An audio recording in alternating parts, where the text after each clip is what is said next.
You guys want more Brittany stories? So I'm going to tell you about the most traumatizing sleepover I've ever had. I need to light my candle for this one. So I was about 14 at the time, and Brittany invited everyone over to her house for her birthday sleepover. And her parents had given her an allowance to go shopping at the mall the next day with all of us. Keep in mind, their family had just moved into their new house, so everything was like brand new. It was probably around 10 or 11 p.m. when my best friend and another girl randomly locked themselves in the bathroom. And I was having FOMO because I was 14. So I'm like knocking on the door and I'm like, guys, what are you doing? Like, what are you talking about? And for whatever reason, they like weren't answering me. So my dumbass thought if I kicked the door really loud, then it would make like a bang sound and get their attention, and then they would open the door and like tell me what they were talking about. I was fully to blame in the story, okay? I was a literal idiot in high school. So I swing my foot up, I kick the door, and I swear to God I wasn't even like trying to do it hard. I was just trying to do it loud enough to make a noise and get their attention. My foot literally goes right through the door. And it didn't fully come out the other side or anything, but it made a huge hole in the door. Me knowing this was Brittany's house, my very first thought was she is going to me.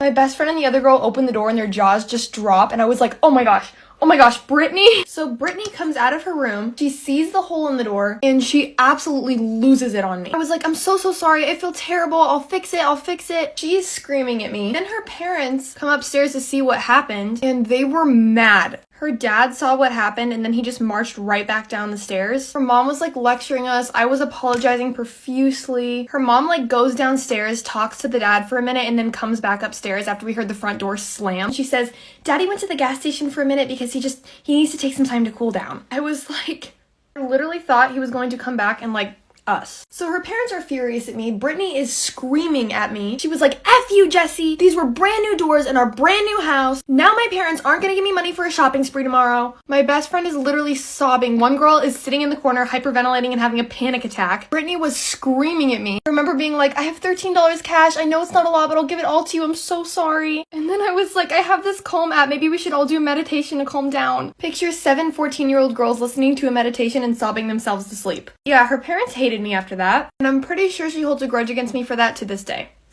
I feel like there's a lot of people that don't realize that when you're a hostess, you do everything. You're understaffed and it's a Friday night. Suddenly you're a server, a bartender, a busboy, a janitor. And of course you haven't been trained in any of those positions either. There was one time this lady came in and she had a reservation for 5 people. She was already 10 minutes late and she told me that actually she's changing her reservation to 16 people and they're all kids. Little kids. So I'm like, oh, okay. Let me just make sure we can do that for you and squeeze that amount of people in. I'm just gonna go get your table ready for you because we had to move her to a different table, obviously. And she's like, well, we're on time for our reservation, so why can't you just take us now? First of all, they were actually 10 minutes late, but okay. So I just explained we didn't expect her to have that many people, so we just have to go get a different table ready for her because she made the reservation for 5 people, not 16 kids. So we have to make sure we can squeeze that amount of people in. And she's like, oh, okay, whatever, you better be quick. And I'm like, all right. And then when I get back, she explains to me that this event is actually for her 5-year-old son's birthday, and she brought a cake for it. She didn't want to use our cake, and legally we can't do that. It's some sort of health code law, but I was like, you know what, whatever. I'll be nice and let her bring her own cake. But this is where things start to take a turn. She's like, okay, so this is an ice cream cake, so I'm gonna need you to go put this in your freezer immediately, and I'm gonna need you to bring it out in exactly 45 minutes, and also I need you to find candles somewhere, which they didn't bring, put them on the cake, light them, bring them out to all of us, and sing happy birthday to our child. I'm like, do you know I'm just a hostess, right? Okay, I'll go ahead and go put that in the freezer for you, and I'm gonna talk to your hostess and see what she can do. So she's like, no, actually that's not gonna work. We won't be troubling the server with that today, so we're gonna need you to do all of that specifically. I'm like, you know what, let me just seat these people and go from there because I don't even know what I'm gonna do about this. So I had to seat them in our private dining room, which is reserved for management meetings and like celebrity reservations only, but like what was I supposed to do? It's 16 people. She goes and gets everyone. It's literally her husband, and like 14 little kids. And I had to serve them because the PDR was not in any of the servers sections and they were all busy, even though I was the only hostess. The kids are all literally screaming and crying at the top of their lungs. Parents just do not care, do nothing about it. I take all of their orders, and then the wife is like, you know what, I don't really like that side table in the corner. Can you please just like get rid of that? I'm like, sure, okay. So I move it to another room, and then she's like, actually I do want a side table there, but not that one because it's ugly. So can you go find us a different one? Thank you. She comes up to the hostess stand over 3 times to yell at me about how long their food is taking, over 10 minutes. Go to part 2.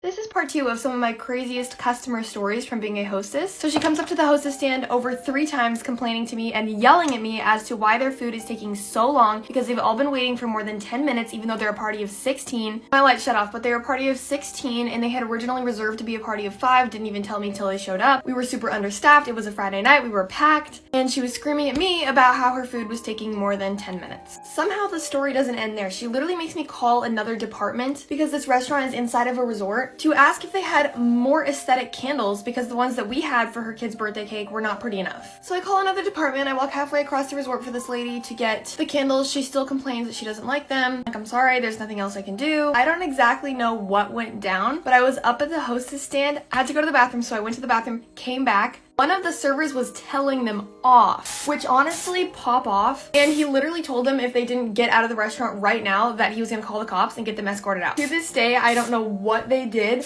but I was up at that hostess stand when they walked out. The lady shot me the dirtiest look. And of course I had a little smile on my face and I just said, have a great day. Karma. I do have some other pretty cool stories where I've got to see some major celebrities, but we'll save that for next time.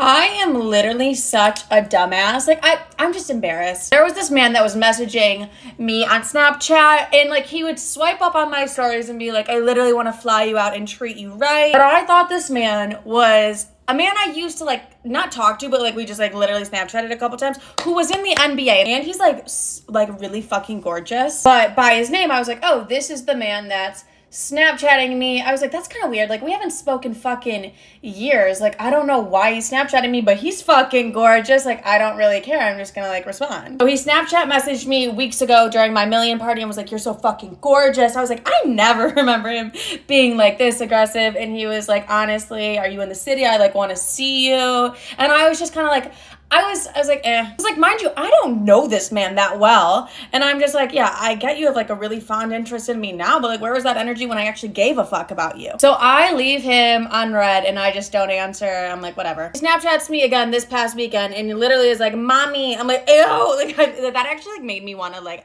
that was gross. But you guys, I swiped, I looked at his name and I was like, why is he so obsessed with me? It was not the man that I used to communicate with that was in the NBA. It was a man I went to high school with. The sheer and utter, I don't even think it's disappointment, but like disgust I had when I found that out. I was like, are you fucking kidding me? I was like, I could have gave a fuck about NBA man, but now I'm disgusted to know that it was someone I went to. But the main reason I'm disgusted is because this is someone like an old friend of mine used to love and like was obsessed with. And I was like, oh my God, I was like, even though I'm not friends with that person anymore, I'm like, I like entertain this. Like, I feel like a shitty fucking person. And I was like, why is he like messaging me? He literally used to fuck my friend. But like the way I'm like, yeah, I was like the man that was in the NBA. Like, no, it was someone I went to fucking high school with. Ew. My mother did piss me off this morning. Yesterday on the phone, I briefly mentioned to her that I have a Revolve dress that I want to get photos in. And she was like, Revolve. I was like, yeah, bitch, Revolve, right? Like, whatever, who cares? So my mother calls me this morning and she's like, I had no idea you have a Revolve brand deal. I don't. Mom, I don't. Before I can even get those fucking words out of my mouth, she's like,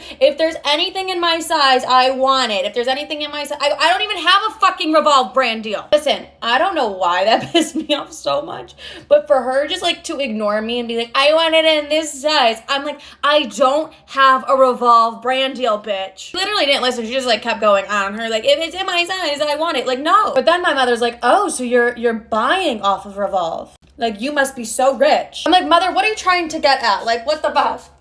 Like, if you ever want to get me something, I'm like, noted, woman, noted. So I've been invited to a vegan household for a dinner party.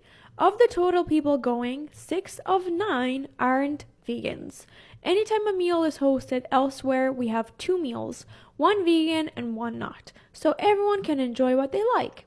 Not here though, this is strictly vegan household. No cooking meat products on the barbecue, no cheese, no eggs, no fish. I get not wanting to cook meat on their barbecue. I have an entire section of my grill sectioned off for vegan/gluten-free cooking. I found out what they're making for everyone.